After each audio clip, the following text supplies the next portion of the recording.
అందరికీ నమస్కారం అండి. Welcome to our channel easy tips. ముందు వీడియోలో మీకు పీరియాడికల్గా చేయించాల్సిన కొన్ని ముఖ్యమైన బ్లడ్ టెస్ట్లను ఎక్స్ప్లెయిన్ చేశాను. అందులో భాగంగా ఈరోజు మీకు కంప్లీట్ బ్లడ్ పిక్చర్ గురించి ఇన్ డీటెయిల్గా ఎక్స్ప్లెయిన్ చేస్తాను. ఓకే, సిబిపి అనేది ఎర్ర రక్త కణాలు, తెల్ల రక్త కణాలు మరియు ప్లేట్లెట్స్ గూర్చి తెలియజేసే ముఖ్యమైన పరీక్ష. సిబిపి బ్లడ్ టెస్ట్ రిపోర్ట్ మన చేతికి అందిన తర్వాత ప్రాథమికంగా దాన్ని ఏ విధంగా అర్థం చేసుకోవాలనేది మీకు ఎక్స్ప్లెయిన్ చేస్తాను. ఓకే, రిపోర్ట్ మన చేతికి అందిన వెంటనే ముందుగా మనం హిమోగ్లోబిన్ వాల్యూని పరిశీలిస్తాం. తర్వాత రెడ్ బ్లడ్ సెల్స్ అంటే ఎర్ర రక్త కణాల వాల్యూస్ని పరిశీలిస్తాం. వైట్ బ్లడ్ సెల్స్ తెల్ల రక్త కణాల వాల్యూస్ని పరిశీలిస్తాం. ప్లేట్లెట్స్ యొక్క వాల్యూస్ని పరిశీలిస్తాం. వీటి యొక్క నార్మల్ రేంజ్ ఎంత ఉండాలనేది వాటి కింద మీకు ఇవ్వడం జరిగింది. ఓకే, ఈ కంప్లీట్ బ్లడ్ పిక్చర్ రిపోర్ట్ మన చేతికి అందిన తర్వాత హిమోగ్లోబిను, ఎర్ర రక్త కణాలు, తెల్ల రక్త కణాలు, ప్లేట్లెట్స్ వీటి యొక్క వాల్యూస్ని మనం అబ్జర్వ్ చేసినట్లయితే వీటి యొక్క వాల్యూస్ నార్మల్గా ఉన్నాయా లేదా అన్నది మీరు ఫస్ట్ అబ్జర్వ్ చేయాలి. నార్మల్గా ఉంటే ఓకే, అలా కాకుండా నార్మల్ కన్నా తక్కువగా ఉన్నా లేదా నార్మల్ కన్నా ఎక్కువగా ఉన్నా దానికి గల కారణాలు ఏంటో మీకు అవగాహన ఉండటం మంచిది. ఓకే, అలా నార్మల్ కన్నా తక్కువగా ఉన్నా నార్మల్ కన్నా ఎక్కువగా ఉన్నా దానికి గల కారణాలు ఏంటనేది మీకు ఇన్ డీటెయిల్గా తెలియాలి అంటే ముందుగా మనకి మానవ శరీరంలో ఎర్ర రక్త కణాలు, తెల్ల రక్త కణాలు మరియు ప్లేట్లెట్స్ యొక్క ఫంక్షన్ ఏంటనేది మీకు తెలియాలి. అంటే వీటి యొక్క వర్క్ మానవ శరీరంలో ఏంటనేది మీకు క్లియర్గా అర్థం కావాలి. ఓకే, అది ఇన్ డీటెయిల్గా అర్థం కావడానికి కొన్ని ముఖ్యమైన విషయాలను మీకు ఎక్స్ప్లెయిన్ చేస్తాను. మానవ శరీరంలోని రక్త కణాలు బోన్ మ్యారోలో తయారవుతాయి. దీన్నే ఎముకల మజ్జ అంటాం. ఓకే, మానవ శరీరంలో ఉండే రక్త కణాల్లో ఎర్ర రక్త కణాల యొక్క పర్సంటేజు నియర్లీ 45% ఉంటుంది. తెల్ల రక్త కణాలు మరియు ప్లేట్లెట్స్ యొక్క పర్సంటేజు అరౌండ్ 1% ఉంటుంది. రిమైనింగ్ అంతా ప్లాస్మా ఉంటుంది. ఓకే, ఎనీహౌ మానవ శరీరంలో ఉండే రక్తంలో ఎర్ర రక్త కణాల యొక్క పర్సంటేజ్ ఎక్కువ అన్న విషయం మీరు గుర్తించాలి. ఎర్ర రక్త కణాలు మానవ శరీరంలో ఏ విధంగా ఉంటాయి అనేది మీకు ఈ స్లైడ్లో చూపిస్తున్నాను. ఓకే, ఇది హిమోగ్లోబిన్. ఓకే, ఇవి తెల్ల రక్త కణాలు. తెల్ల రక్త కణాలు 5 డిఫరెంట్ టైప్స్ ఉంటాయి. ఇందులో న్యూట్రోఫిల్స్, లింపోసైట్స్ ప్రధానమైనవి. ఓకే, ఇవి ప్లేట్లెట్స్. ఓకే, ఎర్ర రక్త కణాలు, తెల్ల రక్త కణాలు, ప్లేట్లెట్స్ ఈ మూడు ఒకే స్లైడ్లో మీకు ఇక్కడ చూపించాను. ఓకే, ఇప్పుడు మనం ఎర్ర రక్త కణాలు, తెల్ల రక్త కణాలు మరియు ప్లేట్లెట్స్ యొక్క ప్రధానమైన రోల్ ఏంటనేది అంటే వీటి యొక్క ఫంక్షన్ ఏంటనేది మీకు ఇక్కడ ఇన్ డీటెయిల్గా ఎక్స్ప్లెయిన్ చేస్తాను. అందులో మొదటగా మనం ఎర్ర రక్త కణాల యొక్క రోల్ ఏంటనేది ఎక్స్ప్లెయిన్ చేసుకుంటాం. ఓకే, ముందుగా ఈ ఎర్ర రక్త కణాల యొక్క రోల్ ఎక్స్ప్లెయిన్ చేసుకుంటామని చెప్పాను కదా, దానికి ముందుగా ఇక్కడ ఇంపార్టెంట్ పాయింట్ చెప్తాను. రక్తం ఎరుపు రంగులో ఉండడానికి కారణం హిమోగ్లోబిన్.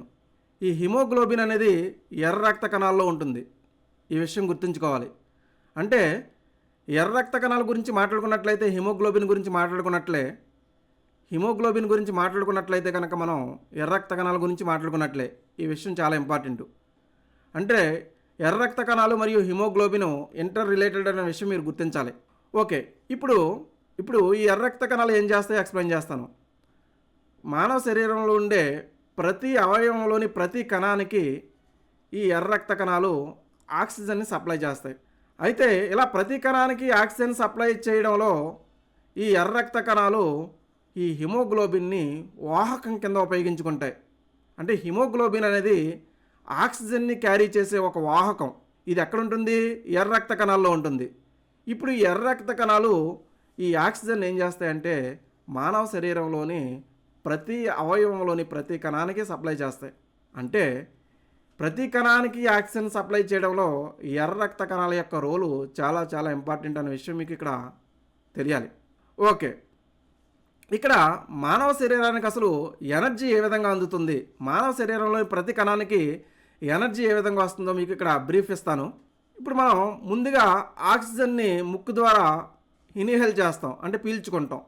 అలా పీల్చుకున్న ఆక్సిజన్ ఊపిరితిత్తులోకి ప్రవేశిస్తుంది. అలా ఊపిరితిత్తుల్లోకి ప్రవేశించిన తర్వాత అక్కడి నుంచి ఆక్సిజనేటెడ్ బ్లడ్ గుండెకు వస్తుంది. అప్పుడు గుండె నుంచి శరీరంలోని ప్రతి అవయవంలోని ప్రతి కణానికి ఆక్సిజను ఎర్ర రక్త కణాల ద్వారా సప్లై అవుతుంది. ఈ విషయం మీరు గుర్తించాలి.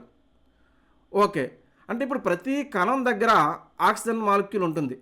ఓకే, అదే కణంలో మనకి గ్లూకోజ్ మాలిక్యూల్ కూడా ఉంటుంది. ఈ గ్లూకోజ్ మాలిక్యూల్ కణం దగ్గరికి ఎలా వస్తుందంటే, మనం తిన్న ఆహారంలోని కార్బోహైడ్రేట్స్ గ్లూకోజ్ కింద మారతాయి. ఆ గ్లూకోజ్ మాలిక్యూల్స్ మన శరీరంలోని ప్రతి అవయవంలోని ప్రతి కణానికి ప్రొడ్యూస్ అవుతాయి.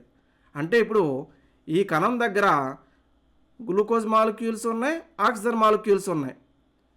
ఓకే, ఇప్పుడు ఈ ఆక్సిజన్ మాలిక్యూల్స్ గ్లూకోజ్ మాలిక్యూల్స్ ఏం చేస్తాయంటే ఇదే కణంలో ఉండే మైటోకాండ్రియా ద్వారా ఎనర్జీ కింద మారతాయి.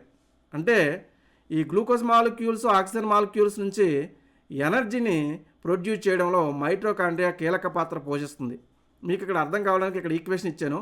C6H12O6 అంటే ఇది గ్లూకోజ్ మాలిక్యూల్, O2 అంటే ఆక్సిజన్.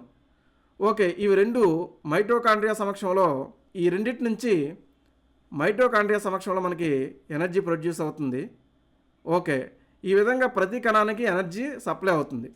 ఈ ప్రతి కణానికి ఎనర్జీ సప్లై అయ్యే ప్రక్రియలో మనకి ప్రతి కణం దగ్గర కార్బన్ డైఆక్సైడ్ కూడా రిలీజ్ అవుతుంది. ఇప్పుడు ఈ కార్బన్ డైఆక్సైడ్ ఏమవుతుందంటే ఈ ఊపిరితిత్తుల ద్వారా మన ముక్కు నుంచి బయటకు వచ్చేస్తుంది. అంటే ఇక్కడ ఎగ్జహేల్ చేస్తాం.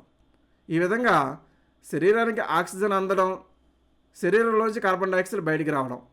అంటే ఈ ప్రధాన ప్రక్రియలో అంటే ఈ ప్రధాన మెకానిజంలో మనకి ఎర్ర రక్త కణాల యొక్క పాత్ర చాలా చాలా ఉంటుందన్న విషయం మీరు ఇక్కడ గుర్తించాలి. ఓకే, అంటే ఈ ఎర్ర రక్త కణాల యొక్క రేంజ్ నార్మల్గా ఉన్నంత వరకు మనకి ఆరోగ్యరీత్యా ఇక్కడ సమస్యలు రావు. కానీ నార్మల్ కన్నా తక్కువ ఎక్కువగా ఉంటే దాన్ని ఏ విధంగా, దానికి గల కారణాలు ఏంటి అనేది మీకు ఇన్ డీటెయిల్గా నెక్స్ట్ ఎక్స్ప్లెయిన్ చేస్తాను. ఎనీహో ఇక్కడ గుర్తించాల్సిన విషయం ఏంటంటే శరీరంలోని ప్రతి కణానికి కావలసిన ఆక్సిజన్ని సప్లై చేయడంలో ఎర్ర రక్త కణాల యొక్క పాత్ర చాలా ఇంపార్టెంట్ అనే విషయం మీరు గుర్తించాలి. నెక్స్ట్ మానవ శరీరంలో తెల్ల రక్త కణాల యొక్క పాత్ర ఏంటో చూద్దాం.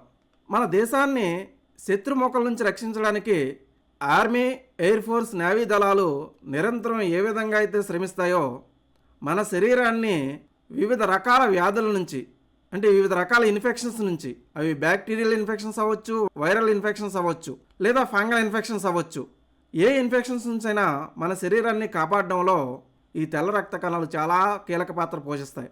అంటే మన వ్యాధి నిరోధక శక్తిని కాపాడడంలో తెల్ల రక్త కణాల యొక్క పాత్ర చాలా ఎక్కువ. ఈ తెల్ల రక్త కణాలు ఏం చేస్తాయంటే యాంటీబాడీస్ని ప్రొడ్యూస్ చేయడం ద్వారా నిరంతరం మన శరీరాన్ని వివిధ రకాల వ్యాధుల నుంచి కాపాడుతాయనే విషయం మీరు గుర్తుంచుకోవాలి. ఈ తెల్ల రక్త కణాల్లో ప్రధానంగా 5 టైప్స్ ఉంటాయి. అందులో న్యూట్రోఫిల్స్ మరియు లింపోసైట్స్ చాలా ప్రధానమైనవి. న్యూట్రోఫిల్స్ బ్యాక్టీరియల్ ఇన్ఫెక్షన్స్ నుంచి మనల్ని కాపాడుతాయి. లింపోసైట్స్ వైరల్ ఇన్ఫెక్షన్స్ నుంచి మనల్ని కాపాడుతాయనే విషయం మీరు గుర్తించాలి. ఓకే, ఎనీహౌ మానవ శరీరాన్ని వివిధ వ్యాధుల బారి నుంచి కాపాడడంలో మనకి తెల్ల రక్త కణాలు కీలక పాత్ర పోషిస్తాయనే విషయం మీరు గుర్తించాలి. ఓకే, నెక్స్ట్ ప్లేట్లెట్స్ యొక్క రోల్ ఏంటి? ఇది చాలా ఇంపార్టెంట్. మన శరీరానికి గాయమైనప్పుడు అధిక రక్తం స్రవించకుండా రక్తాన్ని గడ్డ కట్టించడంలో ఈ ప్లేట్లెట్స్ యొక్క పాత్ర చాలా ఎక్కువగా ఉంటుంది. అంటే ఈ శరీరానికి గాయమైనప్పుడు రక్తస్రావం కాకుండా గడ్డ కట్టించడంలో ఈ ప్లేట్లెట్స్ అనేవి చాలా యూజ్ఫుల్ అవుతాయి అనే విషయం మీరు ఇక్కడ గుర్తించాలి.